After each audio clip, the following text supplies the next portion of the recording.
చరిత్రలో మొట్టమొదటిసారిగా జాబ్ వేళ నిర్వహించడం జరిగింది. ఎంతో మంది నిరుద్యోగులకి వాళ్ళ ఉద్యోగ అవకాశాలు కలగబోతున్నాయి.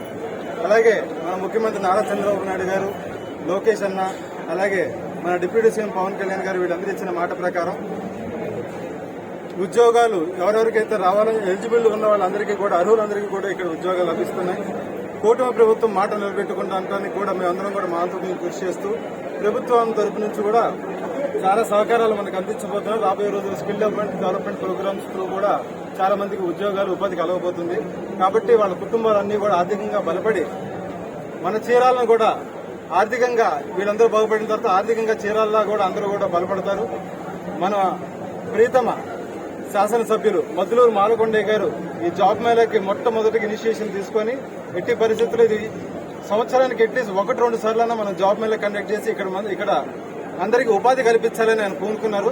దాంతో మేమందరం కూడా మా క్యాడర్ కానీ అందరూ కూటమి పార్టీ అందరూ కలిసి దీనికి కృషి చేసి ఇవాళ ఇంత పెద్ద ప్రోగ్రామ్ సక్సెస్ఫుల్ గా చేయగలుగుతాం.